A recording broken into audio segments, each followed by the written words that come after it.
이번 시리즈의 제목은 건축과 미술의 미러리였고 저번 주에 첫 강의를 시작을 했고요. 지금 주제의 내용들이 이렇게 구성이 되어 있고요. 오늘은 원근법과 건축에 관련해서 이야기를 할 겁니다. 특히 원근법으로 인해서 규칙적 공간에 대한 어떤 강력한 전통이 생겨났다는 것을 이야기하려 하고 있고요. 원근법을 바로 이야기하기보다는 먼저 원근법이 먼저 발명되었다고 우리가 흔히 이야기하는 그 르네상스 시대에 대해서 잠시 한번 짚고 넘어가야 할 부분이 있을 것 같아요. 르네상스라고 하면은 새로 태어났다라는 불어 단어입니다만, 즉 다시 말해서 어떤 새로운 전통이 시작되었지만 이게 과거의 것이 다시 되살아난 것이죠. 그렇기 때문에 과연 어떤 측면에서 과거의 것이 되살아났는데 우리가 그것을 그럼에도 불구하고 마치 새로운 언어가 태어난 것처럼 예를 들어서 한글날에 훈민정음이 이제 만들어져 가지고 그 이전에는 없었던 언어가 글자가 태어난 것처럼 르네상스를 어떻게 우리가 과연 새로운 언어라고 이야기를 할 수 있을까? 그런 관점에서 원근법이 어떤 위치를 차지하고 있는지를 한번 짚어볼 필요가 있을 것 같아요. 흔히 르네상스가 시작되었다라고 이야기할 때 우리가 이 브루넬레스키라고 하는 사람을 많이 언급을 합니다. 이 브루넬레스키의 특징은 가장 어떻게 보면 위대한 업적은 바로 지금 보이시는 것처럼 피렌체에 가시면은 두오모가 있죠. 산타 마리아 델 피오레라고 하는 이 두오모 성당의 전체가 아니라 위에 이 돔을 브루넬레스키가 완성을 시켰어요. 이 거대한 돔을 완성시켰을 때 드디어 르네상스가 시작되었다 이렇게 얘기를 하기도 하죠.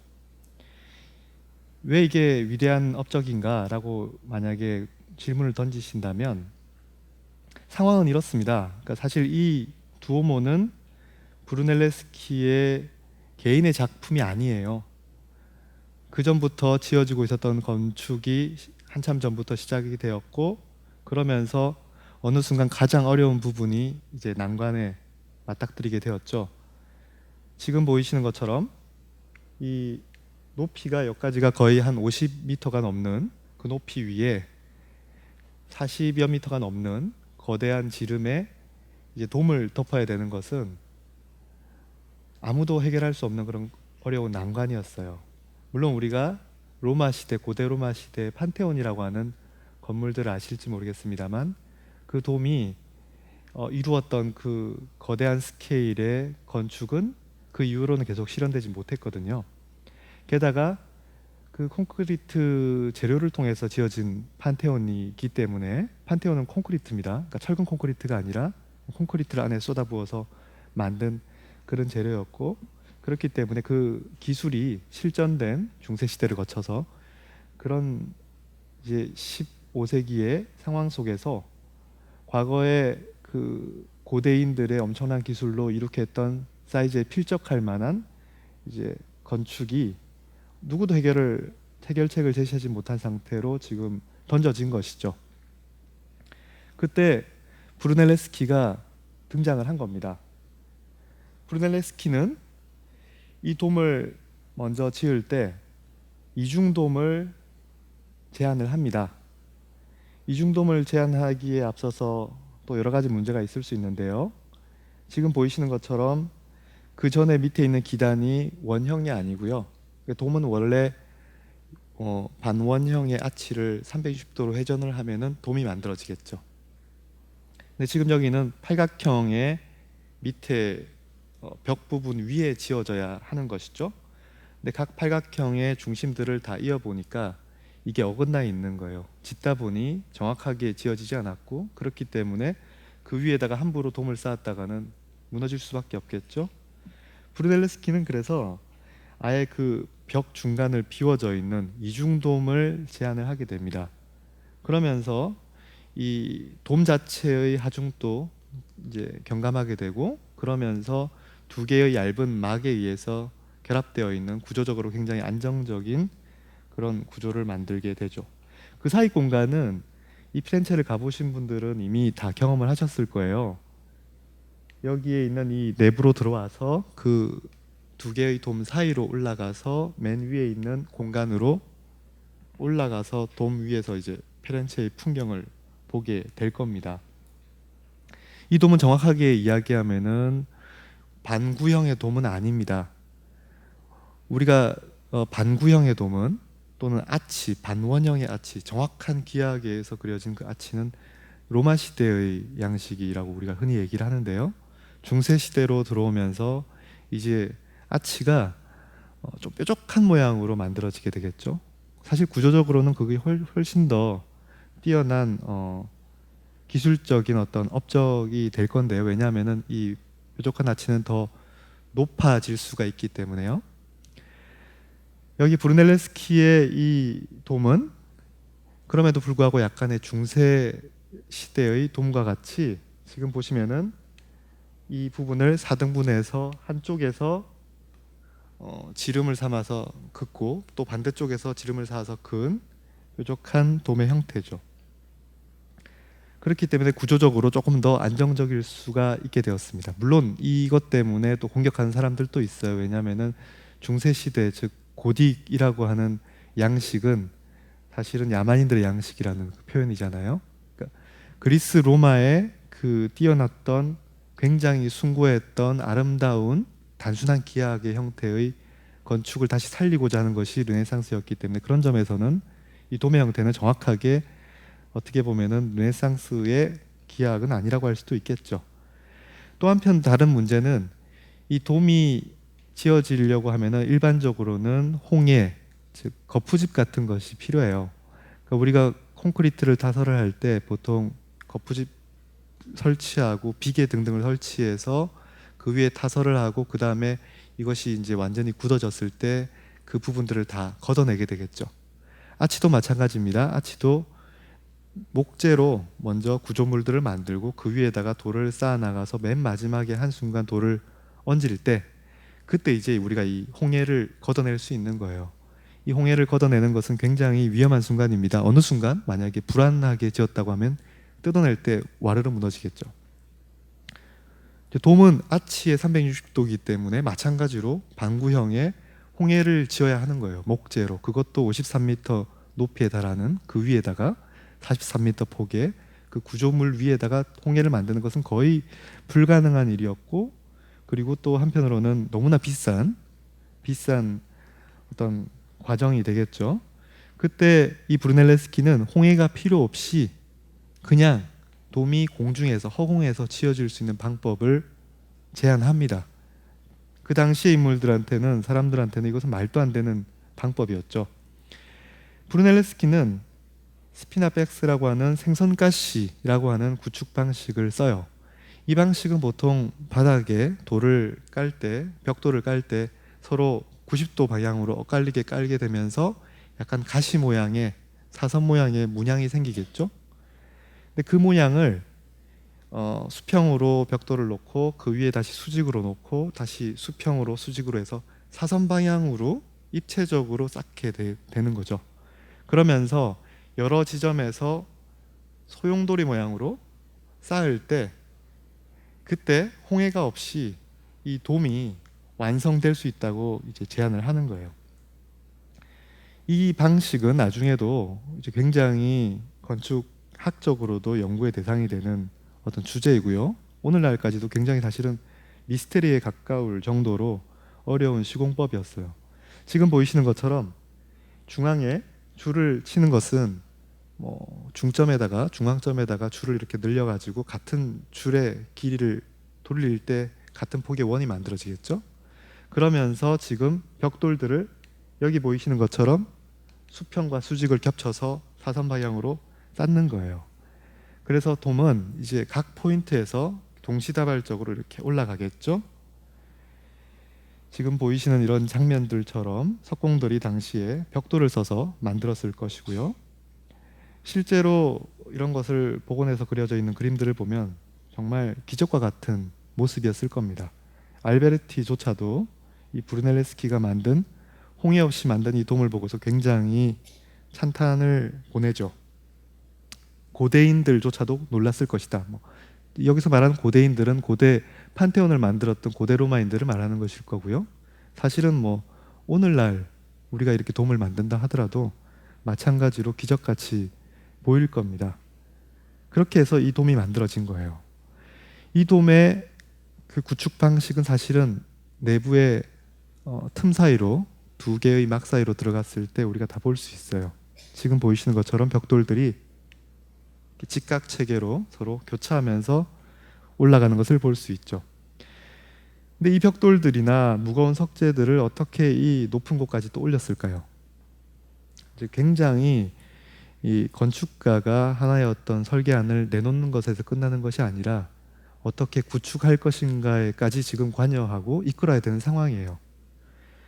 브루넬레스키는 이러한 기중기 장치들을 만들고 그 다음에 지금 보이시는 것처럼 여기에 이렇게 석재들을 올릴 수 있도록 하는 장치를 통해서 이 현장을 서서히 장악해 나가기 시작합니다. 즉 과거의 건축은 석공들이 주도했죠.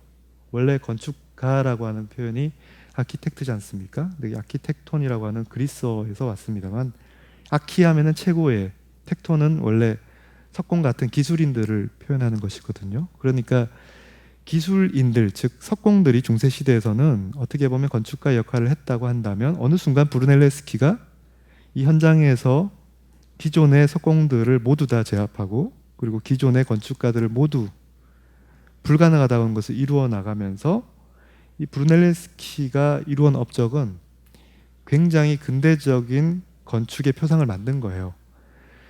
사실 여기에 있는 이 두오모 성당이 집단의 작업이라고 말씀드렸어요. 굉장히 다양한 사람들이 모여서 오랜 시간을 거쳐서 세대를 거쳐서 만들어져 있는 이 작품이 어떻게 한 개인의 작품이라고 우리가 생각을 할 수 있겠습니까? 그러나 어느 순간 브루넬레스키라는 사람이 등장을 했고 이 사람이 이 모든 것을, 모든 현장의 문제점들을 다 해결하면서 리더로서 끌었다는 것이죠. 어떻게 보면 가장 고전적인 의미의 최고의 기술인의 역할의 어떤 환생이라고도 할 수도 있을 것 같습니다.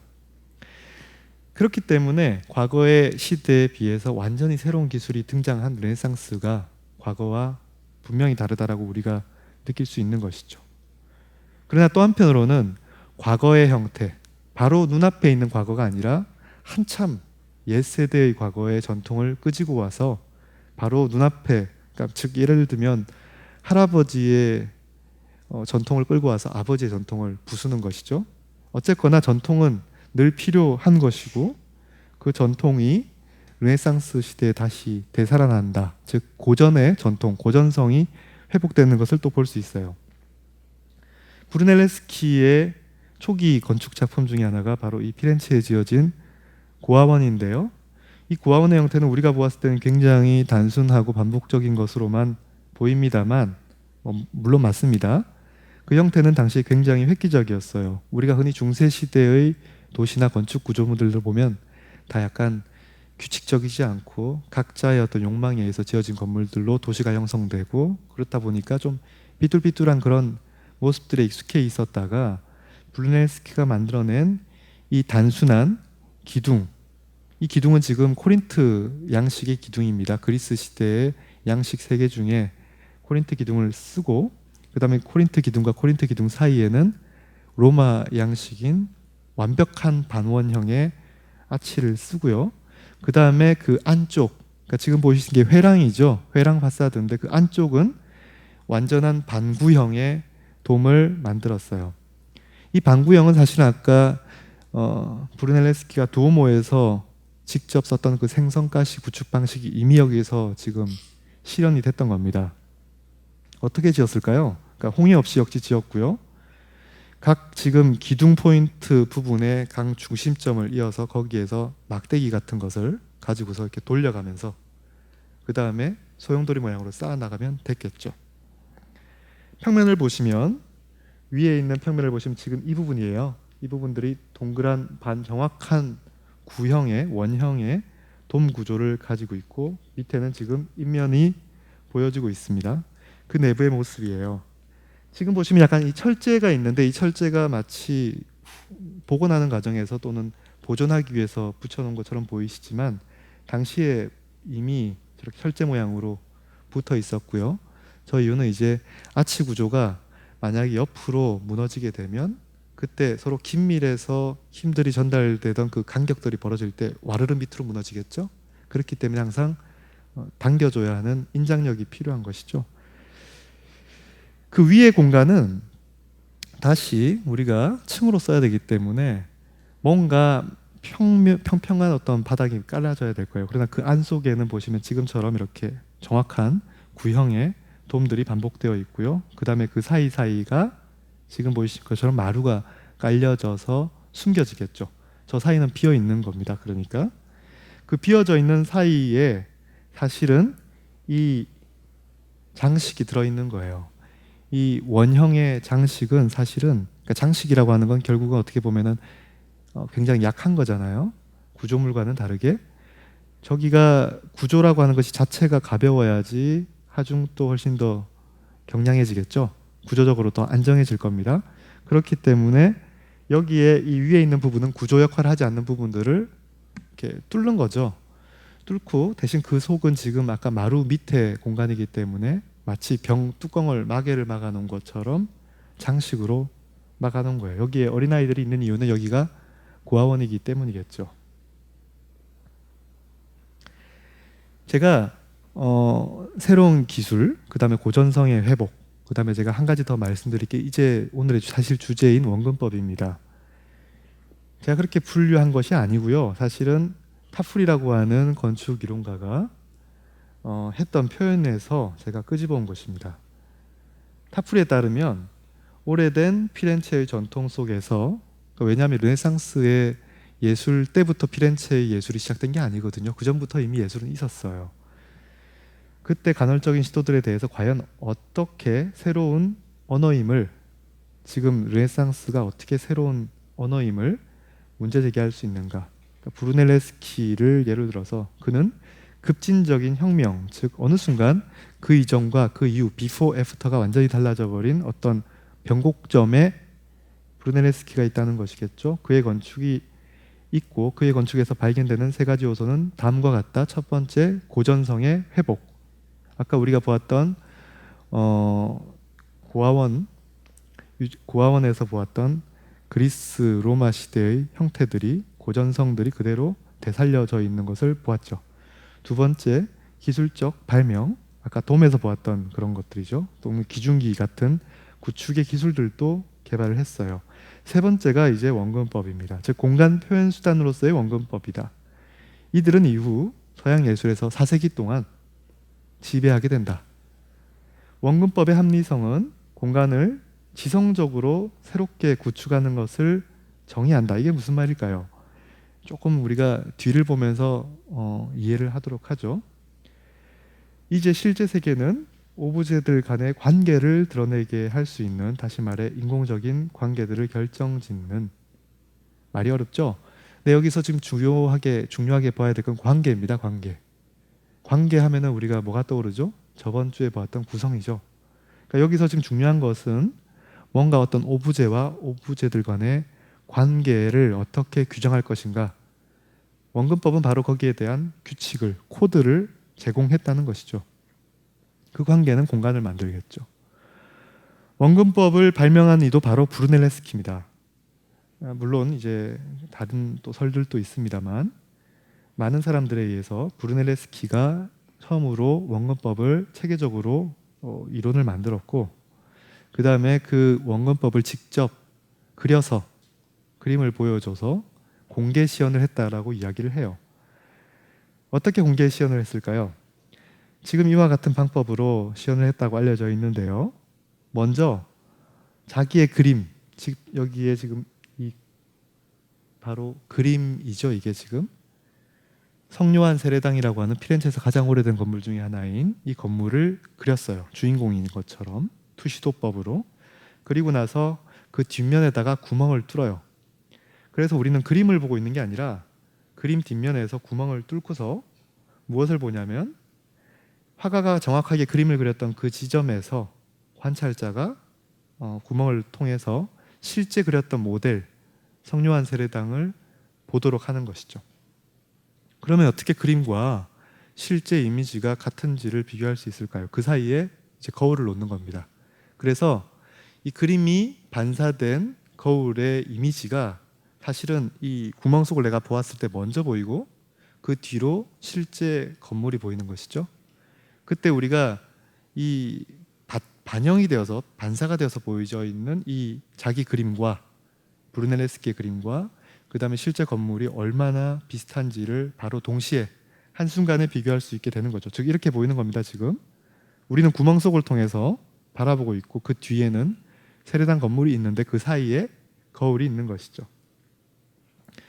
더욱더 사실적인 느낌을 주기 위해서 브루넬레스키는 아마 분명히 고정했을 것이다. 왜냐하면 화가가 정확하게 그렸다고 설정되어 있는 그 시점이 원근법에서는 굉장히 중요합니다. 그 시점의 위치에서 정확하게 보지 않으면 이 브루넬레스키의 그림이 실제 이미지와 어긋날 수 있거든요. 그렇기 때문에 분명히 어떤 정확한 위치에서 볼 수 있도록 이와 같은 장치로 되었을 것이다. 그때 지금 보이시는 것처럼 이 그림은 브루넬레스키의 그림입니다만 하늘 부분은 은박지 처리를 해가지고 실제 하늘이 반사가 될 수 있도록 했어요. 그래서 거울 속에 비춰져 있는 그 건물 그림과 그 위에 있는 하늘이 실제 건물과 위에 있는 하늘의 움직임, 구름 등등과 완전히 겹쳐지게 만들었다고 하죠. 또 다른 시연이 있었다고 하는데요. 그것은 피렌체의 가장 유명한 시뇨리아 광장을 그렸다고 하죠. 그때는 하늘 부분을 아예 따서 이와 같은 방식으로 대놓고 이 지점에서 보시오 하고 보았을 때 피렌체의 당시 시민들은 깜짝 놀랐겠죠. 이것은 기적이다라고 했을 겁니다. 근데 중요한 것은 지금 브루넬레스키가 그리고 있는 대상이 무엇인가요? 그러니까 즉, 이 대상을 그렸을 때 실제로 이 대상을 통해서 우리가 정말 원근법을 제대로 적용했구나. 원근법은 정말 우리에게 정확한 사실감과 입체감을 주는구나 라고 생각하게 만들겠죠. 그때 이 그림이 사실은 인물화도 아니요, 자연 풍경도 아니요, 아까 보았던 성묘한 세례당과 같은 건축의 인면이었고 오브제와 같은, 아니면은 이 시뉴리아 광장처럼 건물의 파사드들로 둘러싸여져 있는 어떤 비워져 있는 공간이 그림의 배경으로 자리 잡혀 있었다는 것이죠.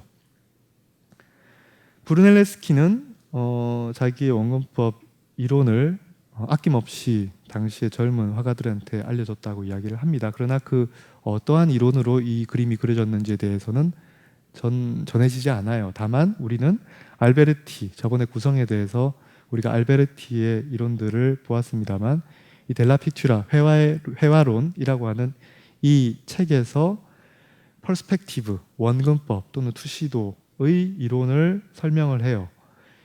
이 설명을 보면 지금 그림은 마치 우리가 가로수들이 한 지점으로 끝없이 소멸되어 가는 이미지, 아니면 우리가 흔히 기찻길을 떠올려 보시면 기찻길에 선로가 쭉 가면서 사이사이에 나무 구조물들이 점진적으로 좁혀지면서 한 점으로 귀결되는 그런 이미지와 같은 피라미드 모양의 어떤 틀을 만들어요.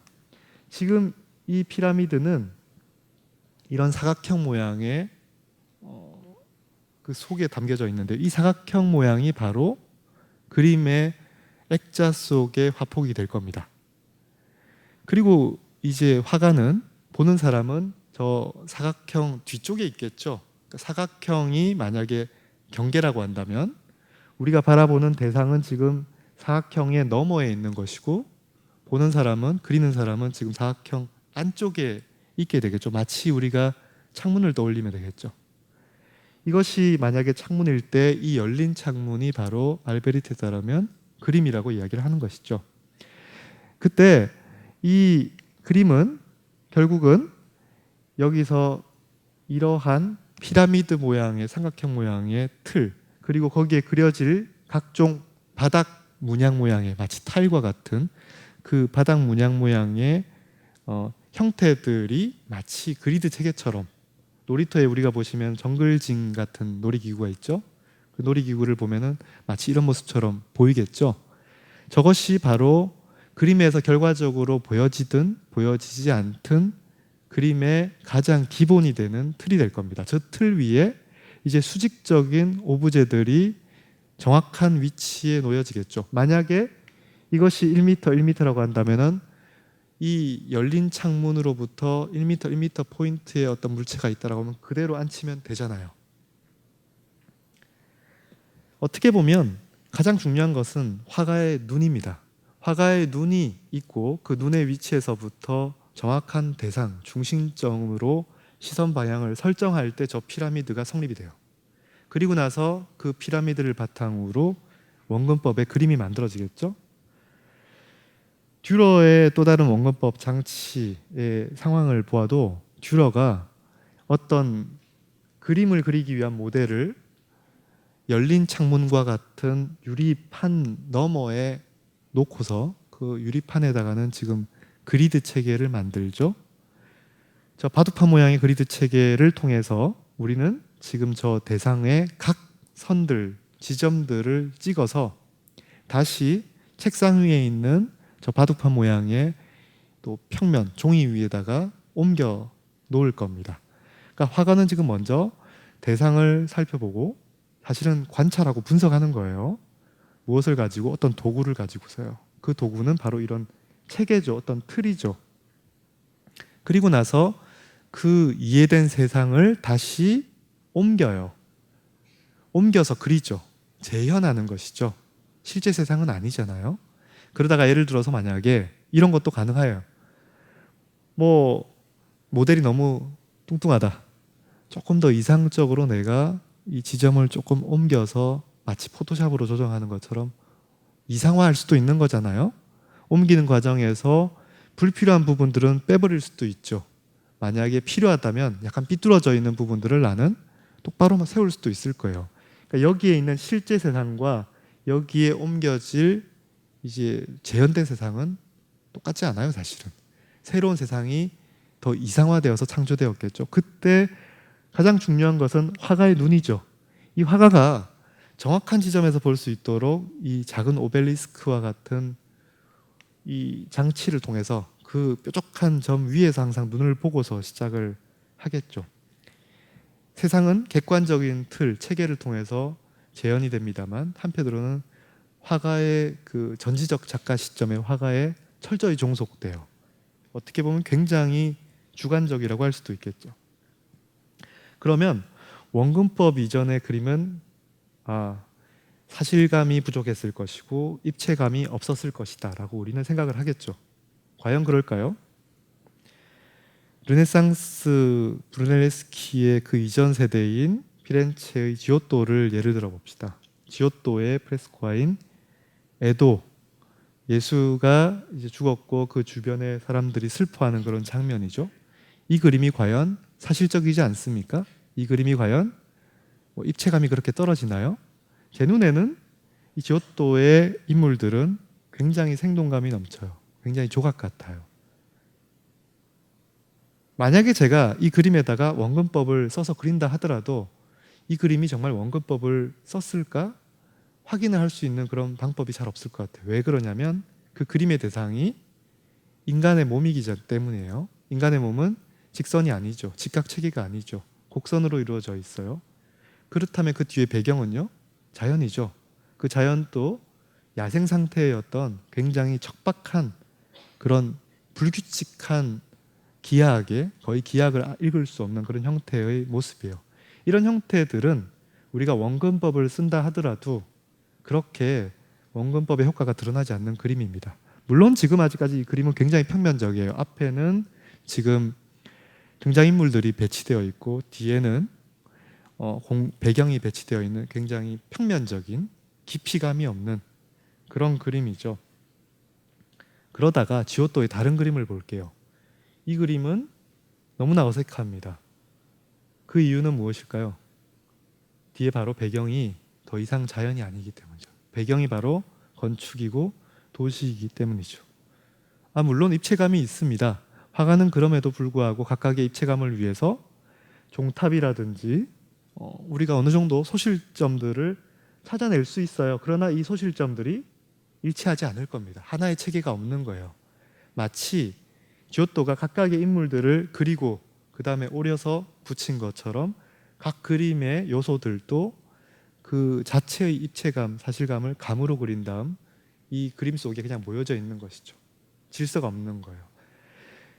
건축물에서 각각의 요소들의 스케일감, 이 문 사이즈와 이 종탑의 사이즈가 너무나 어긋나 있죠. 관계가 어긋나 있죠. 뿐만이 아니라 이 사람과 건축물의 사이즈도 그래요. 사람이 마치 거인과 같아요. 그러니까 건축이 배경이 될 때, 도시 공간이 배경이 될 때, 즉 도시와 건축은 굉장히 직각체계, 구조적이고 반복적이고 그런 체계의 어떤 대상들이 그림 속에 표현될 때 어색함이 드러나는 것이죠. 어색함이 드러날 때 우리는 계속 수정하고 싶어요. 구성이 완성되지 않은 것이죠. 구성은 각 요소들의 관계가 워낙 긴밀해서 더 이상 우리가 건드릴 수 없을 상태가 돼야 돼요. 그러면서 이 그림 전체가 이제는 더 이상 건드릴 수 없는 단일체가 돼야 되죠. 여기에 이 지오토의 그림은 만약에 여기 있는 종탑을 조금 더 뽑는다든지 기울인다든지 해도 잘 못 알아볼 겁니다. 그죠? 그러다가 이 마사초와 같은 이 삼일체 그림과 같은 이 이미지를 접하게 되면 우리는 갑자기 충격을 받게 되죠. 왜냐하면 마치 이 그림은 구멍을 뚫어놓고 실제로 그 구멍 뒤에 깊이가 있는 건축이 만들어졌고 깊이가 있고 그 깊이 속에서 인물들이 배치되어 있어요. 모든 인물들이 지금 그림의 전면에 있는 것이 아닙니다. 각각의 인물들이 여러 공간의 켜 속에 점진적인 관계를 통해서 배치가 되어 있어요. 결국 원근법은 3차원의 공간을 재현하는 것이고 정말 정확한 사실감을 가지고 재현하는 것이죠.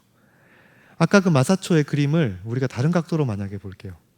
여기에 그림이 그려져 있어요. 산타마리아 노벨라라고 하는 성당의 바로 이 측면에 벽면에 그려진 그림이었어요. 한편으로는 지금 우리가 이러한 현상을 발견할 수 있죠. 만약에 내가 이렇게 측면에서 봤을 때 저 그림은 전혀 입체적이지 않아요.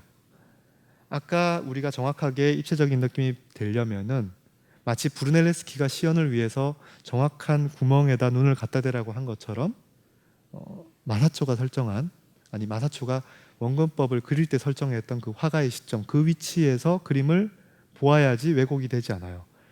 그때의 그 시점을 우리가 이 그림에서 만약에 시각 피라미드를 통해서 찾아내면 만들어낼 수 있어요. 그 지점이 바로 이 지점이죠. 지금 여기에 있는 이미지는 실제 이렇게 구축된 것이 아니고요. 평면 위에 그려져 있는 저 그림을 우리가 실제로 구축을 했을 때 마치 이 그림처럼 정확하게 보여질 수 있는 건축, 그 건축의 단면인 것이죠. 여기에 보시면은 이 구멍 속으로 각각의 공간들이 깊이 있게 들어갑니다. 맨 가에는 지금 코린트의 벽 기둥 형태가 있고요. 그 안에는 지금 원형 기둥의 이오닉 형식의 기둥이 있고요. 그 사이에는 다시 아치 형태가 있습니다.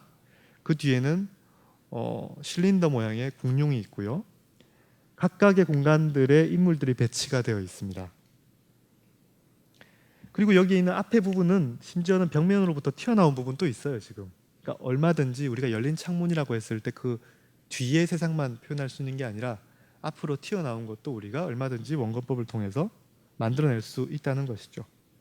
그러나 그 그림의 사실성은 철저히 한 지점, 그 지점에 멈추어서 정확하게 보았을 때만이라는 것이겠죠. 그렇기 때문에 만약에 내가 그 지점이 아니라 조금만 그 축을 옮기고 왼쪽으로 옮기고 예를 들면 조금만 더 높이 올라가서 여기 보이는 이 성모 마리아의 얼굴만으로 주각해서 보면은 그 그림이 그다지 그렇게 사실적이지 않아요. 왜냐하면 이 그림은 모두 이 중앙의 포인트에 집중되어서 그려진 그림이기 때문에 왜곡되어 보인다는 것이죠. 그러니까 어떻게 보면 구성이라는 것이 아까 완성되어 있고 완벽한 순간의 어떤 아름다움을 지향한다고 했을 때 원근법이라는 것이 굉장히 훌륭한 공간적 어떤 수단이 됐어요.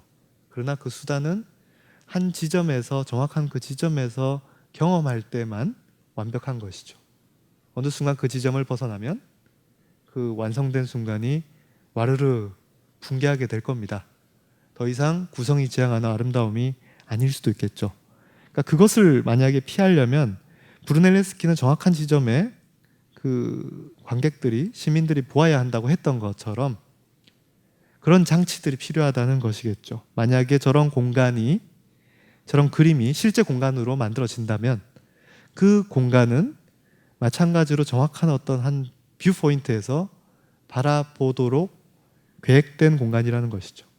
지금 우리가 이 마사초의 건물을 보시고서 갑자기 본 것 같은데 아까 그 브루넬레스키의 고아원 건물이 그러했어요.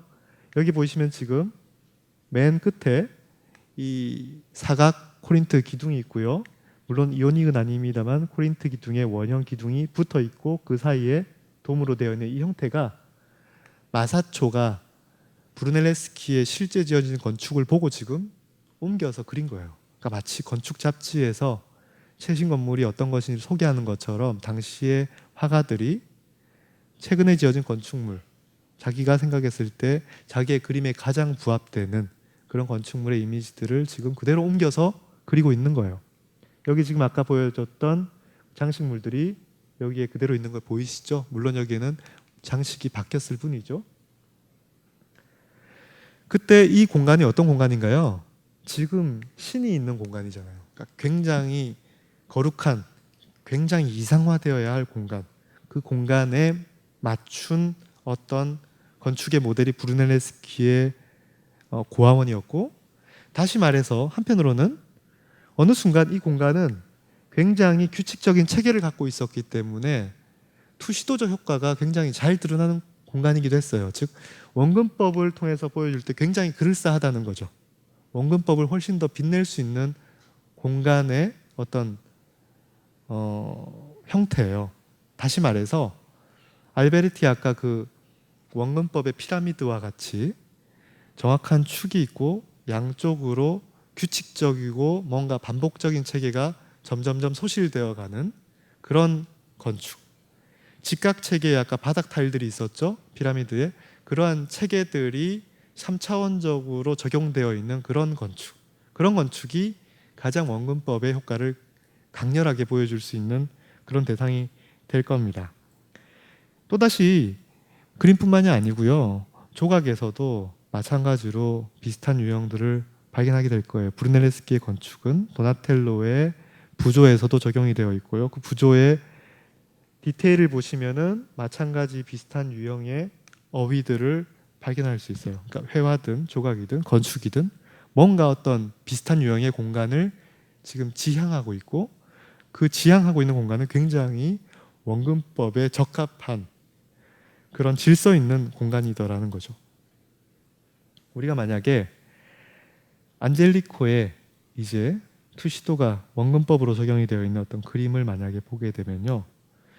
이제 그 그림에 어떤 스토리가 있고요. 주제가 있고요. 그러니까 이스토리아가 있고요. 그 주제에 걸맞는 이제 배경을 화가는 창조해야 될 겁니다. 여기에 보이는 이 그림은 수태고지라고 하는 제목의 그림이에요. 그러니까 지금 천사 가브리엘이 이제 막 결혼을 앞둔 미혼녀 성모 마리아에게 지금 당신이 임신했소라고 하는 충격적인 그러나 기쁜 성경에서는 그런 내용을 지금 전달하고 있는 이미지예요. 그러니까 굉장히 중요한 어떻게 보면 성경에서 중요한 장면이죠. 이 장면을 화가가 직접 보고 그렸을까요? 아니겠죠. 상상을 했을 겁니다. 그리고 그 상상을 했을 때 그 장면은 굉장히 거룩한 공간 속에 담겨져야 했겠죠. 그 공간은 바로 아까 브루넬레스키의 건축처럼 기둥과 아치에 의해서 규칙적인 그런 공간 속에 지금 담겨져 있어요. 반면에 그림의 왼편을 보시면 지금 뭔가 인류의 비극이 시작되는 장면이에요.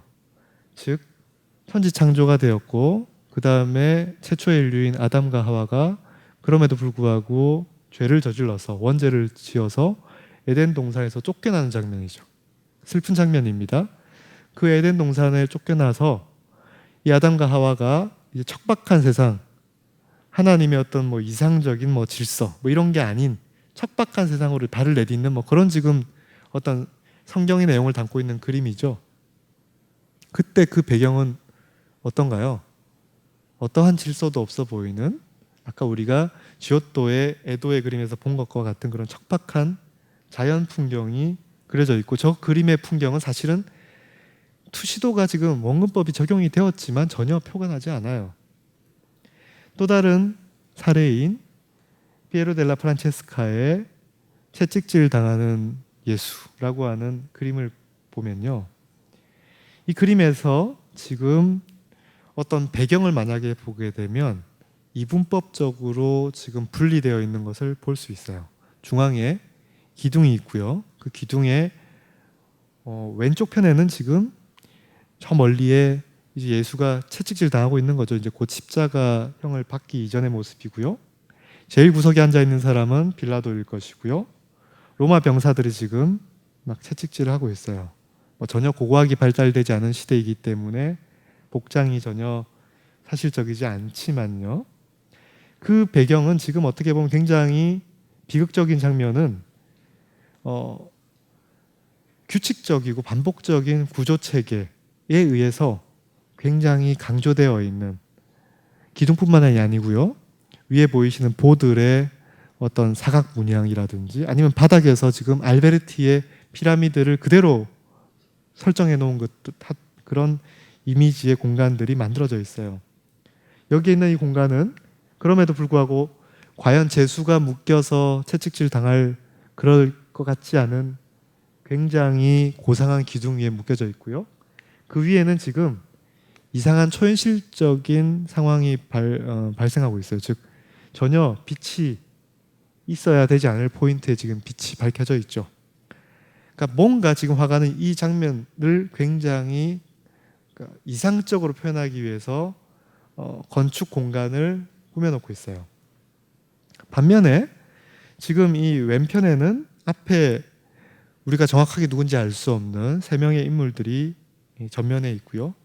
이 전면에 있는 사람들은 그 뒤에 있는 배경, 이 배경을 통해서 이 세상의 사람들이고 약간 속세의 사람들이고 뭔가 조금 희극적인 그런 장면에 어떤 연극이 펼쳐지고 있는 것처럼 보여져요. 왜냐하면은 뒤에 건축들이 비록 각자는 규칙적이나 전체가 어떤 조화를 이루고 있지 않은 질서가 없는 그런 체계의 어떤 도시 풍경을 담고 있거든요. 그러니까 뭔가 규칙적이고 뭔가 규칙적이지 않은 그런 공간을 구분하고 있고, 그 공간에 담겨질 어떤 삶 또는 인물들을 설정을 하고 있죠. 회화에서는. 이러한 어떤 관점은 분명하게 건축가들, 도시를 계획한 사람들에게도 관련이 될 겁니다. 세를리오가 건축과 도시를 마치 어떤 무대 장치처럼 지금 설정해서 구분하여 그림을 그렸어요. 그래서 코믹 세팅, 즉 희극적인 장면과 비극적인 장면을 이렇게 구분해서 보여줍니다. 물론 이것은 세를리오가 아니라 사실은 비트루비우스라고 하는 고대 로마 시대의 건축가가 글을 남긴 건축 십서라는 책이 있어요. 가장 오래된 글이 건축에 관련된 글이죠. 거기에 나와 있는 내용에 참고해서 이러한 어떤 도시의 풍경 속에서는 이러한 장면들이 담기고 뭐 이런 내용들을 따라서 그린 거예요.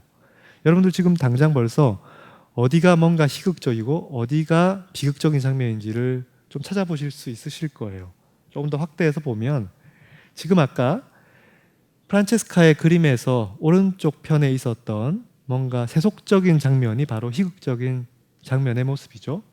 그 장면의 모습에는 마침 뭔가 뾰족한 아치가 보여요. 그러니까 르네상스나 아니면 한참 전에 고대 로마의 양식이 아닌 중세 시대의 이제 피하고 싶은 중세 시대의 그런 형태들이 이렇게 중구난방으로 펼쳐져 있는 반면에 비극적인 세팅의 어떤 장면들은 우리가 굉장히 단순한 기하학의 구조체가 보이고 그 형태들이 뭔가 대칭적이고 중심적이며 바닥은 마치 알베르티의 원근법 피라미드와 같은 문양들이 전체를 지배하고 있을 것이고요. 당연히 각 기둥들은 여기에 있을 바닥 라인들과 맞아떨어진다면 그것만큼 좋을 것이 없겠죠. 더 극단적인 케이스는 사투릭 세팅이라고 그래서요. 아예 인간의 흔적이 거의 없어져 버린 듯한, 물론 여기에 지금 오두막 같은 것들도 있습니다만, 아까 마치 안젤리코의 그림에서, 수테고지 그림에서 에덴 동산에서 쫓겨난 그 굉장히 척박한 자연 풍경 같은 이미지들을 또 함께 추가해 놨어요. 사티르라고 하는 것, 사실 여기에 보이시는 것처럼 뿔이 있고 염소 다리를 갖고 있는 어떤 신화에 나오는 인물이고요. 뭐 님프와 같은 아름다운 여인을 쫓아다니는 그런 막 장난꾸러기와 같은 인물인데요. 이런 인물들이 담기는 그림의 배경은 당연히 아까 이런 지금 질서가 없는 듯한 그런 풍경의 모습이죠. 그런 풍경의 모습에 이 프란체스카의 솔로몬과 시바 여왕의 만남이라고 하는 그림의 시바 여왕이 위치하고 있는 바로 그 배경이죠. 이교도 시바 여왕은 지금과 같이 뭔가 굉장히 전원의 풍경 속, 질서가 아직 부여되지 않은 그런 풍경 속에 담겨져 있다면, 솔로몬은 신의 공간, 굉장히 거룩한 이상적인 공간 속에 배열되어 있고 배치되어 있고, 그 공간은 뭔가 규칙적이고 반복적인 직각 체계의 공간으로 표현이 되어 있어요. 그렇기 때문에 이제 우리가 어떤 원근법의 그림을 보면 어떤 장면이 펼쳐지고 그 장면의 배경으로서 이제 드디어 건축이 굉장히 중요한 역할을 차지하게 될 것인데요. 그 건물은 그 장면에 걸맞는 적절한 세팅을 하게 될 것이죠. 이때 이 화가는 마치 건축가와 굉장히 흡사하다 할 수 있을 겁니다. 이런 전통, 대칭적이고 규칙적인 것, 그런 것들을 추구하는 그런 전통은 이제 아까 타프리가 얘기했던 것처럼 르네상스 이후에 4세기를 거쳐 계속 서양 미술이 남아있다고 하죠. 그렇기 때문에 그 17, 18세기부터 프랑스의 보자르에서 만약에 이제 어떤 서양 미술의 어떤 중심축을 다시 만들고 있을 때 그 보자르에서조차 여전히 대칭적이고 규칙적인 것이 절대적인 미학처럼 보여질 겁니다. 당장 파리 보자르의 입구, 건축 또한 그러하고요. 거기서 가장 우리가 중요한 강의실이라고 하는 그 반원형의 강의실에 들라크루아가 그렸던 벽화에서의 이미지 또한 마찬가지겠죠. 이번에는 브루넬레스키의 건축 사례를 가지고서 다시 한번 볼게요. 원근법을 창조했던 어떤 화가로서의 브루넬레스키, 그리고 이제 건축가로서의 브루넬레스키는 과연 어떠한 공간을 만들 것인가. 산로렌체 바질리카 예배당의 문을 열고 들어왔을 때 우리는 바로 알베르티의 마치 그 원근법 피라미드와 같은 공간 속에 있는 거예요. 지금 바닥과 천장에는 정확하게 동일한 정사각형의 문양들이 반복될 것이고요. 저 문양들은 수직적인 기둥들과 정확하게 라인들이 맞아떨어질 겁니다. 즉 저기서 보이는 것은 그냥 단순한 장식이 아니라 이 공간의 체계라는 것이죠. 지금 보이는 이 양측의 이 회랑의 모습은 다시 기둥과 그 다음에 원형의 반원형의 아치가 있는데요. 이미지 익숙하시죠? 왜냐하면 우리가 아까 브루넬레스키의 고아원 건축, 그 건축이 사실은 이 길가 쪽에서 보게 되면 건물의 측면에서 접하게 될 것이고, 그때 그 건물의 측면에서 보게 되는 반복적인 열주와 계속 소실되어가는 아치의 모습들이 바로 그 모습인 것이죠. 지금 평면상으로 보면 이게 고아원이고요. 아까 여기서 본 모습입니다. 그런 모습이 지금 이렇게 들어왔을 때 여기 펼쳐져 있고 반대쪽에도 대칭적으로 펼쳐져 있는 것이죠. 우리가 만약에 90도로 틀어서 보면 아까 고아원의 그 파사드와 굉장히 흡사한 형태를 볼 수 있을 거예요. 그렇기 때문에 이러한 반복적이고 규칙적이고 깊이감 있는 대칭적인 건축을 지금 브루넬레스키는 추구할 것이다 라고 생각을 할 겁니다. 그리고 가장 그 중앙에 중심축에는 당연히 제단이 있겠죠. 가장 중요한 대상.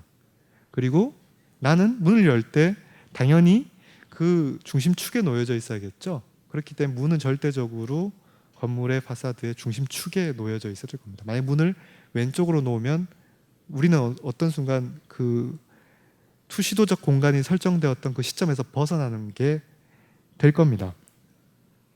만약에 깊이가 없는 공간이라면 어떻게 될까요? 파치 예배당의 경우에 이 건축의 파사드는 브루넬레스키에서는 마치 하나의 원근법을 이미 만들어내고 있을 겁니다. 우리는 이 건물을 정면에서 보게 될 거예요. 대칭적으로 보게 될 겁니다. 왜냐하면 지금 보이시는 것처럼 길이 건물의 중앙에 놓여져 있기 때문이죠. 그러니까 원근법의 건축에 있어서는 절대적으로 그 축이 굉장히 중요해지는 걸 볼 수 있습니다. 그 축을 중심으로 보면 저 멀리에 소실점의 위치에 문이 위치하고 있죠. 그러니까 소실점에 문이 열려 있다거나 아니면 오브제가 세워져 있다거나 이 두 가지가 있을 거예요. 왜냐하면은 거기에 만약에 그런 대상이 없다면 모든 요소들이 점진적으로 이렇게 모여서 소실되겠죠. 사실 그것은 유클리드 기하학에서 말이 안 되는 얘기입니다. 유클리드 기하학이라고 하면 우리가 평면에 있는 평행한 두 선은 절대 만나지 않아야 되거든요. 그러니까 어떻게 보면 원근법의 허구이기도 하죠. 그렇기 때문에 그곳에 보통 우리가 벽을 세우거나 오브제를 세우거나 아니면 오히려 공간의 경계는 만들 때 열어버려요. 그리고 그 열어버린 그 문은 또 하나의 열린 창문이 되겠죠. 또 하나의 그 너머 세계의 투시도가 열리겠죠. 지금 어떻게 보면 한 장의 투시도가 아니에요. 한 장의 원근법의 그림이 펼쳐지고 공간이 그 다음에 다시 들어왔을 때 또 다른 원근법의 공간이 펼쳐질 겁니다. 지금 우리가 여기에 서 있는 겁니다. 그래서 여기 작은 성당을 보게 될 거고요. 그 성당을 들어가게 되면 마찬가지로 모든 요소들이 마땅히 있어야 할 그 자리에 놓여져 있는 것처럼 명확하게 보여질 겁니다. 그렇기 때문에 여기에 있는 모든 선들이 바닥 선들과 정확하게 일치하고 이 선들이 아치를 만들거나 이 선들이 위에 있는 돔을 만드는 식으로 일치하겠죠. 건물에 만약에 단면을 끊어서 보면 우리가 이쪽에서 진입을 해요. 맨 먼저 회랑을 맞닥뜨리게 될 것이고요. 그 다음에 그 너머에 아까 사진으로 보았던 내부 공간을 보게 됩니다. 조금 더 입체감을 보기 위해서 보게 되면 이렇게 되어 있어요. 기둥들이 배열이 되어 있고 이 기둥들의 배열과 맞추어서 바닥 라인들이 그어져 있고 그것과 맞추어서 천정에 돔이 만들어져 있겠죠. 여기에 있는 이 체계들은 여기 있는 작은 요소들까지 모두 다 결정할 겁니다. 그 다음에 여기에 있는 이 체계들과 이 내부에 있는 체계들이 다 이어지죠. 그리고 이 체계에 따라서 위에 있는 돔들이 기둥들이 아치들이 다 결정이 될 거예요. 다시 한번 보면은 여기에 있는 이 모든 요소들이 그렇기 때문에 있어야 할 그 자리에 있는 거예요. 여기에 있는 아까 위에 있는 장식들이 왜 이 간격으로 잘라졌을까? 당연히 기둥의 간격에 따라서 우리가 나누었기 때문이겠죠. 문을 열고 들어왔을 때도 각 요소들이 정확하고 반복적이고 규칙적으로 설명이 될 겁니다. 들어왔을 때 보여지는 풍경이고요. 반대쪽에 볼 수 있는 풍경입니다. 하늘을 보면은 돔이 있겠죠. 이 돔의 개수는 정확하게 우리가 이 각각의 먼저 아치 구조가 있고 그 다음에 그 사이에 다시 각각의 이 천정들이 만들어졌는데 그것들이 12파트예요. 그러니까 12제자죠. 그 다음에 여기에 신이 있는 거죠. 입체도를 보면 조금 더 이해가 되실 거예요. 그러니까 굉장히 정확한 구성일 뿐만이 아니라 정확한 구축이에요. 정확한 컨스트럭션이에요. 그리고 우리가 위에서 만약에 볼 수는 없었겠지만은 이런 방식으로는요. 그러나 우린 들어오는 순간 바닥에 저런 선들을 보아요. 굉장히 단순하고 순수한 흰 선이에요. 저 선은 마치 브루넬레스키가 마치 건축의 평면을 그리기 시작할 때 그때 어떻게 할까요? 어떻게 건축의 기둥들을 배치할까? 선들을 긋겠죠. 축들을 만들겠죠. 마치 그 중심선들 같아요. 그리고 저 중심선들은 투시도 원근법의 피라미드의 굉장히 중요한 선들이 되겠죠. 텍스트가 조금 어려우니까 넘어갈게요.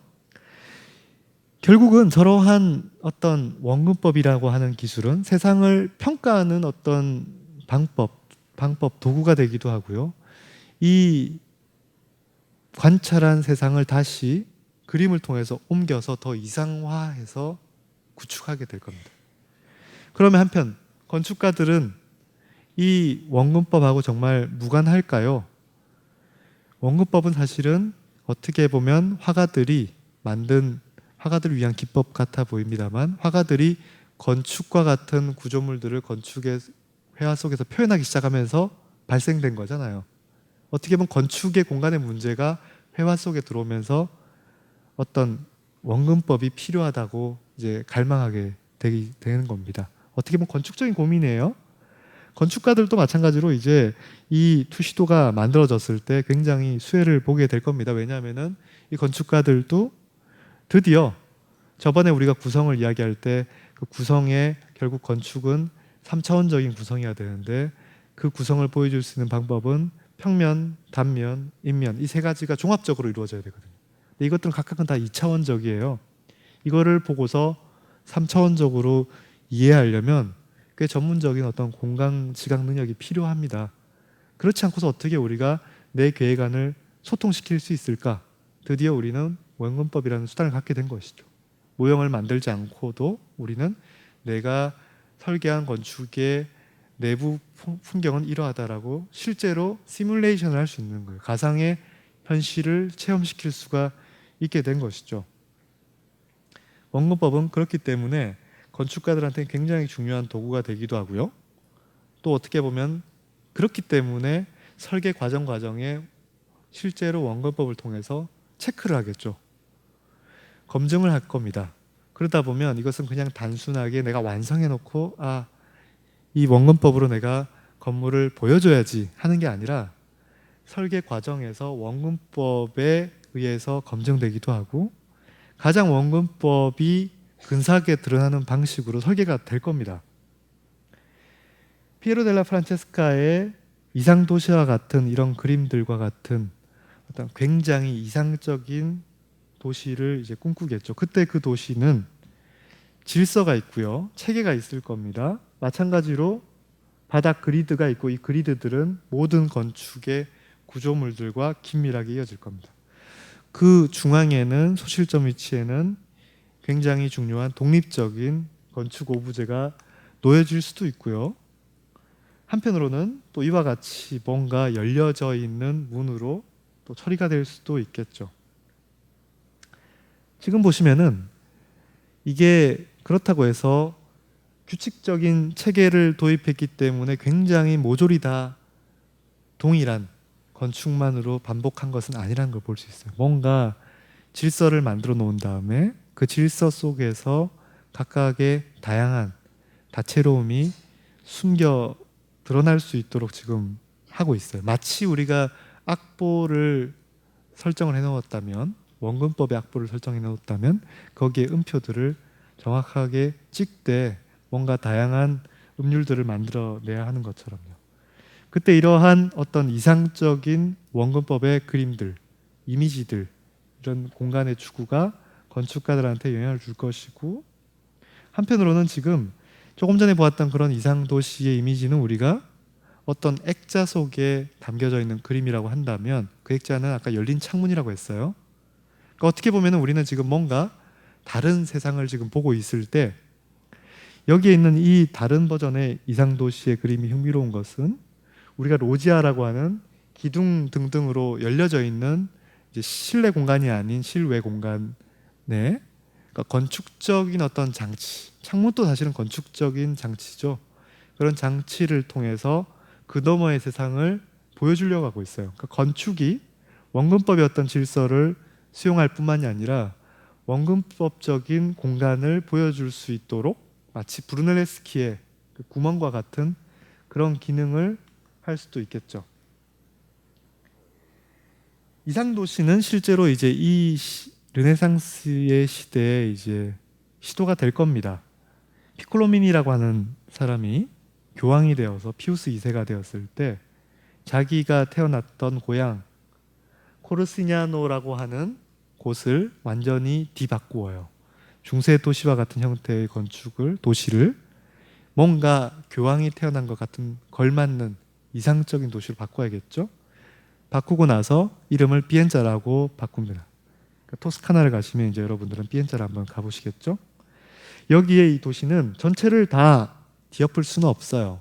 현실은 그렇거든요. 그러니까 현실은 우리가 이런 뭔가 만족스럽지 못한, 충분하지 못한, 규칙이 없는 이런 중세 시대의 어떤 그런 세상을 우리가 갑자기 질서를 부여해서 형이상학적인 질서를 부여해서 탈바꿈시키는 것이 현실에서의 어떤 목표인 것이죠. 그래서 로셀리노라고 하는 건축가를 통해서 1459년도에 착수해서 몇 군데 건축물들을 손을 볼 겁니다. 당연히 이 광장 중심으로 손을 보겠죠. 그래서 여기에서부터 이 마을로 진입하다 보면 어느 순간부터 규칙적인 파사드를 발견하고 그 너머로 갑자기 굉장히 이상적인 풍경의 도시 모습을 발견하게 될 겁니다. 여기 보이는 성당이나 팔라쪼 교황의 이제 그 집에 있는 궁이죠. 팔라쪼 피콜로미니라든지 팔라쪼 꼬무나리라든지 등등의 이러한 이 광장을 둘러싸고 있는 건축물들이 다 1459년도에 로셀리노에 의해서 지어지게 되겠죠. 그리고 하필 그 사이에는 이제 우리가 눈치를 채시겠지만 뭔가 그리드 체계들이 어떤 광장의 바닥 장식 문양으로 지금 표현되어 있어요. 이 그리드 체계는 바로 여기에 질서가 부여되어 있다는 것이고요. 저 그리드 체계에 따라서 각 성당의 파사드들이 이제 연결되겠죠. 그 옆에 있는 피콜로미니 팔라쪼고요. 우리가 저번에 보았던 루첼라이랑 굉장히 흡사해요, 그죠? 루첼라이 궁의 내부 설계를 했던 사람이 사실은 로셀리니거든요. 그렇게 해서 이러한 이상적인 어떤 도시의 풍경을 만들어요. 게다가 이제 정원도 만듭니다. 여기가 지금 절벽으로 이렇게 떨어져요. 그러니까 언덕 위에 있는 아름다운 토스카나의 도시인데요. 거기에 이제 정원을 만들 때 인공대지를 만듭니다. 여기 보시면은 측면에 자연대지를 따라서 가면 충분히 이렇게 갈 텐데 그 위에다가 다시 기둥과 아치를 만들어서 대지를 땅을 만들어서 그 위에다 굳이 흙을 쌓아서 자연을 만들죠. 왜 그렇게 할까요? 자연이라고 하면 정원이라고 하면 우리가 일반적으로 자연일 것이고 그 자연은 그냥 있는 그대로의 땅에다가 뭐 나무 더 심고 꽃 더 가꾸고 하면 되는 거잖아요. 그러나 용납할 수 없는 거예요. 그건 이상적인 자연이 아닌 거예요. 이상적인 정원이 아닌 겁니다. 정원은 자연이 아니죠. 자연은 있는 그대로가 자연이고요. 정원은 나무나 어떤 꽃 등등을 마치 우리가 기둥과 문을 골라서 구성하는 것처럼 구성하는 겁니다. 여기에서 우리가 마치 기둥과 같은 게다가 조형화되어서 다듬어져 있는 그런 나무들이 배치되어 있고 마치 그리드 체계의 여전히 그런 질서가 조형 속에서 이루어지고 있는 것을 볼 수 있어요. 그리고 나서 어떻게 했습니까? 여기에 벽을 쳤죠. 경계를 만들어요. 즉 아까 얘기했던 것처럼 뭔가 소실점에 있는 위치에다가는 뭔가를 세워서 이 세상을 끝내는 겁니다. 단절시키는 거예요. 투시도의 공간은 결과적으로 어떻게 보면 한 공간에서 이 전체를 정적인 상태에서 감상을 하고요.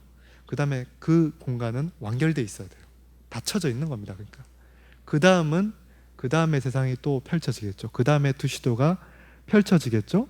여기는 또 마침 이렇게 열린 창문을 또 만들었어요. 물론 결과적으로는 여기에 있는 이상적인 투시도의 공간과 이쪽에 보이는 투시도가 적용되지 않은 자연은 철저히 대조될 겁니다. 이런 세상, 이런 어떤 상상은 당시에 토마스 모어의 영국의 그 유토피아라고 하는 소설이 있죠. 거기에 보면은 이 유토피아라고 하는 섬은 워낙 이상적인 국가이고 이 이상적인 국가의 모든 도시 구조물들은 이미 모두 다 완벽해서 더 이상 우리가 수리해서 아니면 허물고 교체할 필요가 없는 아까 알베르티의 구성의 아름다움을 마치 뜻하는 것 같은 그런 표현들이 숨어 있어요. 그리고 여기는 섬이기 때문에 주변과 완전히 끊어져 있는데 사실은 이것이 육지와 연결되어 있었는데 그걸 운하를 파서 스스로 고립했다고 이야기를 하죠. 그러니까 유토피아, 즉 닫힌 세상인 거죠. 이상 건축은 결국은 외부로부터 고립되어 있고 그 내부에서 완벽한 건축을 보여줘야 합니다. 율리우스 3세 교황이 위에서 지어진 빌라 줄리아라고 하는 이제 사례를 보게 되면요, 우리가 지금 조감도에서 보이는 것처럼 굉장히 대칭적이고 규칙적인 건축임을 알 수 있어요. 평면을 보면 딱 보입니다. 여기에 중앙에 축이 있고 그 축의 오른쪽 부분만 그림을 그려서 그 다음에 접어가지고 딱 펼치면은 왼쪽도 나오겠죠. 완벽하게 대칭적이에요. 규칙적이라고도 할 수도 있어요. 한편으로는 지루하겠다라고 생각도 될 수 있겠죠. 그러나 의외로 각각의 공간들이 뭔가 다른 장면들이 만들어지고 있음을 우리가 평면도에서 벌써 볼 수 있어요. 그러니까 시퀀스라 그러죠. 뭔가 A, B, C의 순서대로 뭔가 전개가 될 수 있다고 생각이 됩니다. 바깥의 평면, 주인면은 바로 여기입니다. 그러니까 뭔가 우리가 흔히 보이는 것처럼 박스 모양의 팔라쪼 모습이고, 그 팔라쪼는 정확하게 규칙적인 형태를 갖고 있어요. 대칭적이고요. 이런 형태를 보았을 때 누구나 이렇게 생각을 할 겁니다. 아, 저 안에 중정은 있겠지만 그 중정은 굉장히 박스 모양의 흔히 보던 공간일 것이다. 그러나 여기를 통과하자마자 우리는 갑자기 반원형의 아케이드 공간을 만나게 될 겁니다. 깜짝 놀라겠죠? 전혀 예상치 못했잖아요. 여기에 있는 이 그 틈 사이는 두터운 벽 속에 가까이 공간들을 삽입해서 집어넣어요. 그러니까 옛날 건물들이 벽이 두텁습니다. 두텁다 보니까 이 지금 공간과 그 다음의 공간의 형태가 꼭 일치해야 될 필요가 없어요. 단면을 보시면 여기서 들어왔을 때 우리가 굉장히 높은 건물에 들어왔다가 갑자기 아케이드를 통과해서 이 곡선으로 이렇게 휘어지는 아케이드예요. 굉장히 높은 건축물이 왔다가 중정이 시작되는데 낮은 갑자기 인면, 내부 인면을 갖고 있어요. 그러다가 갑자기 뚝 떨어져요. 게다가 여기 한 번 더 떨어집니다. 다시 올라가요. 그러니까 단면이 평면의 다양성보다도 훨씬 더 활발하게 역동적으로 이렇게 조율되어 있어요. 마치 주파수처럼요. 아케이드를 통과해서 본 풍경이에요. 갑자기 건물의 인면이 낮아졌어요. 그리고 그 멀리에는 개선문과 같은 비어져 있는 열린 창문이 펼쳐져 있죠. 그 창문을 조금 더 가까이서 보면은 그 너머로 다시 다른 세상이 있다는 것을 볼 수 있어요. 지금 하나의 투시도가 지금 이미 완성되었고요. 그 다음에 축을 따라 움직이면서 이제 그 다음 투시도로 지금 넘어가는 단계에 있겠죠. 여기에는 지금 사람이 서 있고 난간이 가로막고 있고요. 그 뒤에는 벽이 있는데 그 벽에 빛이 이렇게 때리면서 굉장히 뭔가 다른 공간이 숨어 있다는 것을 보게 될 겁니다. 그 공간에 진입을 했을 때 우리는 여기서 이렇게 나온 겁니다. 바닥이 끝나버린 거예요.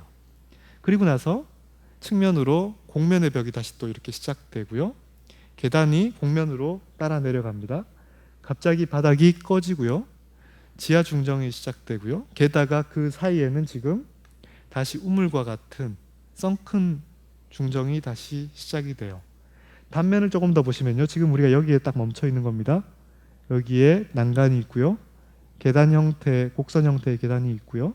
그 다음에 여기에 중정이 있는데 거기에 우물이 다시 있고, 여기에 다시 이렇게 파여져 있는 공간이 있고요. 여기에는 지붕으로 덮여 있는 무언가가 있어요. 지금 샘이 있는 거예요. 저기는 우리가 다시 발코니 쪽에서 계단 조금 내려오면서 본 풍경인데 사실 발코니 쪽에서 이렇게 내려다 봤어야 될 겁니다. 그때 그 밑에는 지금 로마 시대의 모자이크가 지금 만들어져 있어요. 그러니까 우리가 발코니에서 보았을 때 먼저 이 전체 수직적인 공간을 보았을 거고요. 그 다음에 자연스럽게 아래로 보면서 다시 하나의 액자 속에 담겨져 있는 또 하나의 투시도를 보게 되었을 겁니다. 그 다음에 다시 통과하게 되면은 이번에는 정원이 나와요. 정원은 마찬가지로 아까 자연이 아니라 굉장히 투시도적인 정원이에요. 모든 요소들이 정확하게 있어야 할 위치에 있고 격자 체계가 만들어지겠죠. 그리고 나서 우리는 이제 다 보았다 하고 등을 돌리겠죠. 그러면은 우리가 지금 여러 개의 투시도를 지금 순서대로 보았어요. 근데 이제 다시 역순으로 그 공간들을 밟아 나가게 될 겁니다. 그러면서 다시 새로운 형태의 투시도들이 만들어져요. 그러니까 순서가 바뀔 뿐만이 아니라 그 공간의 양끝단의 인면들이 조금씩 달랐어요. 그렇기 때문에 다시 새로운 형태의 전개가 시작되겠죠. 굉장히 규칙적이고 대칭적인 이런 형태들이 실제로 투시도를 통해서도 마찬가지의 어떤 효과를 만들어낼 것이고요. 그렇기 때문에 이러한 건물들에 매료되었던 보자르의 건축가들 또한 이런 건물의 투시도들을 또다시 그려내고 그 투시도를 통해서 다시 또 책을 내서 전파하고, 그러면서 이 건축을 보지 못했던 사람들은 다시 이 건축의 이 투시도, 새롭게 그려진 투시도를 보고 다시 또 영감을 받겠죠. 그러면서 이 사람들은 대칭과 질서는 건축의 첫째 조건들이다라는 표현을 쓸 겁니다. 그러나 실제 이상은 현실과 잘 맞지 않아요. 아까 우리가 이미 좀 그런 것들을 조금 보긴 했습니다만, 대부분의 이제 프랑스 보자르의 건축가들이 접해야 할 상황은 이런 거죠. 완전히 엉망인 상황의 이 구획 속에서 우리는 물론 그 상황에 맞추어서 건축을 할 수도 있겠습니다만, 이 당시의 건축가들은 절대 그러면 안 되는 겁니다. 절대적으로 건축은 대칭적이어야 되고 절대적으로 질서가 부여되어야 합니다. 그렇기 때문에 고도의 기술이 필요해요. 이런 상황에서 그냥 비규칙적인 건축을 하세요가 가장 쉬운 방법이에요. 여기에 건축가는 그래서 뭔가 접근을 만들 때 이 광장을 만들고요.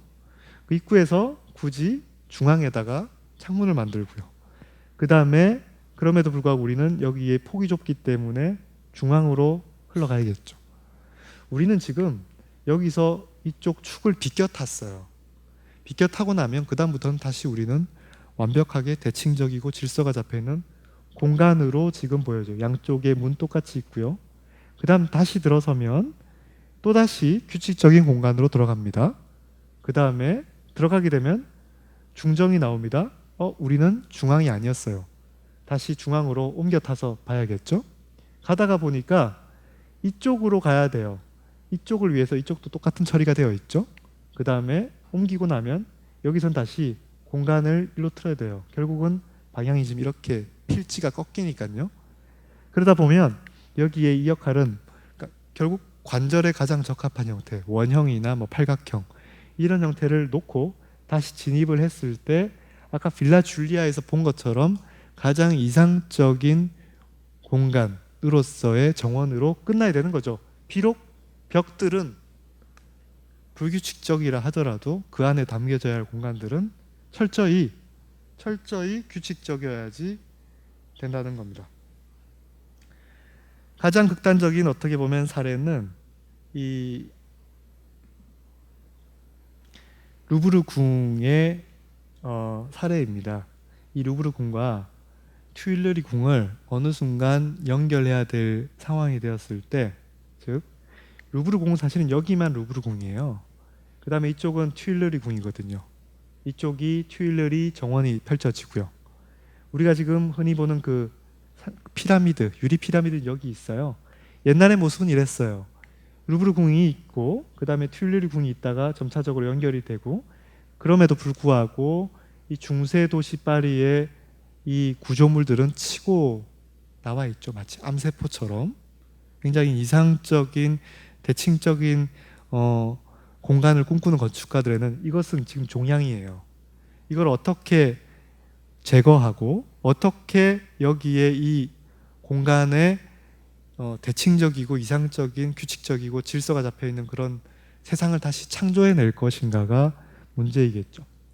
하나의 또 다른 문제는 지금 여기에 있는 이 루브르의 축과 이 튜일르리 궁의 축이 약간 삐뚤어져 있어요. 애매한 각도로요. 결과적으로 백스의 퐁텐느라고 하는 두 명의 건축가는 이러한 계획안을 만들어요. 여기에 있는 구조물들을 싹 없애버리고요. 마치 여기 닫아서 여기에 들어있을 때 우리는 하나의 마치 루브르 궁의 중정에 있었던 것처럼 완결되어 있는 광장, 마당을 만들죠. 그 다음에 또다시 닫아서 마당을 만들어요. 오페라 하우스 등등의 몇 가지 파빌리온들을 붙이고요. 이쪽과 이쪽은 다르지만 뭐 상관없어요. 어차피 우리가 전체를 볼 수 없지 않습니까? 움직이면서 우리는 항상 이상적인 상황들만을 경험을 할 거예요.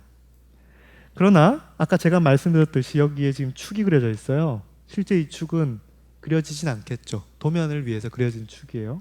그다음 여기 있는 이 축이 뭔가 어긋나 있는 것을 볼 수 있어요. 그 이유는 사실은 각각의 건물들이 루브르궁, 세느 강, 휘어져 있는 세느 강에 따라서 발전했기 때문이에요.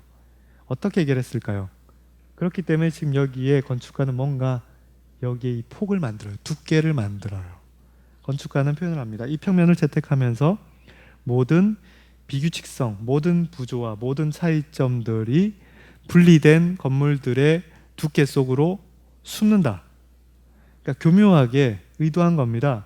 조감도에서 보시면 지금 여기가 이 뭔가 두께를 통해서 축이 어긋난 것을 막아낸 거예요. 그래서 우리는 여기에서 완벽하게 이상적인 공간이 만들어졌고, 그 다음에 넘어갈 때 뭐 어차피 측면으로 깊이 방향이잖아요. 조금만 좁혀져도 우리는 어차피 투시도적인 효과라고 생각을 할 거예요. 그 다음에 이렇게 넘어가면 또다시 완벽한 세상이 있겠죠. 반대쪽을 보게 되면 여기에 묘하게 연못이, 그러니까 분수가 있어요. 이 분수는 광장의 중앙에 놓여져야 될 텐데 그렇지 않아요. 왜 저기에 놓여졌을까요? 건축가는 명확하게 밝힙니다. 원형 분수가 두 궁전의 축들이 교차하는 위치에 놓이면서 두 궁전들 가운데에서 비규칙성을 발견하는 것을 아예 불가능하게 만든다. 무슨 말이냐면 뭐 웬만하면 그런 사람은 없을 텐데요. 정말 지독한 사람은 하필 여기 딱 서가지고 여기를 보고 방향을 잡고 뒤쪽을 보고 방향을 잡으니까 180도가 아닌 거를 발견할 수도 있다는 거죠. 유일한 방법은 거기를 사람이 못 가게 하는 거예요. 그래서 분수를 설치해서 이제 물을 만들죠. 그러니까 거기를 보려면은 이제 적셔야 되겠죠, 발을. 분수를 만들면 또 적시잖아요. 사실 또 더우면. 하필 여기 딱 중앙에는 이제 조각이 이렇게 있을 겁니다. 조각 머리 위에는 비둘기만 그 진실을 알 거예요. 그만큼 이렇게 굉장히 교묘하게 건축가들이 대칭적이고 이상적인, 그리고 그게 특히나 그것이 이제 원근법이 발명되면서 훨씬 더 견고해진 그런 전통들을 수호하기 위해서 이런 작업들을 해나가고 있는 것을 볼 수 있어요. 파리의 오페라 하우스가 그래서 어떻게 보면 가장 그런 대표적인 사례예요. 여기서 보이시는 이 오페라 하우스의 풍경은 이 길에서 보았을 때 완벽하게 대칭적인 풍경이 펼쳐지고 그 너머에 이 이상도시 속에 오브제가 펼쳐져 있는 것처럼 보입니다. 그 오브제는 평면상으로 보면은 굉장히 아까 빌라 줄리아처럼 대칭적이나 뭔가 단계적이에요.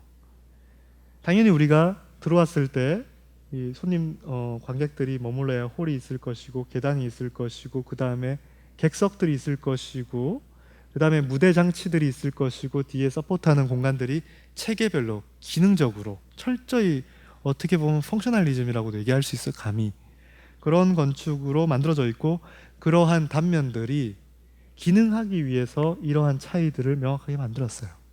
한편으로는 우리는 여기서부터 들어갈 때마다 각각의 투시도적으로 다른 공간들을, 완결된 공간들을, 개성적인 공간들을 경험하게 될 것이고 그런 공간들이 단면이 되었고 그런 공간들이 그대로 인면이 된 거예요. 그러니까 우리가 여기서 보는 각 인면들은 사실은 정확하게 그 기능과 부합해요. 장식일 뿐이에요.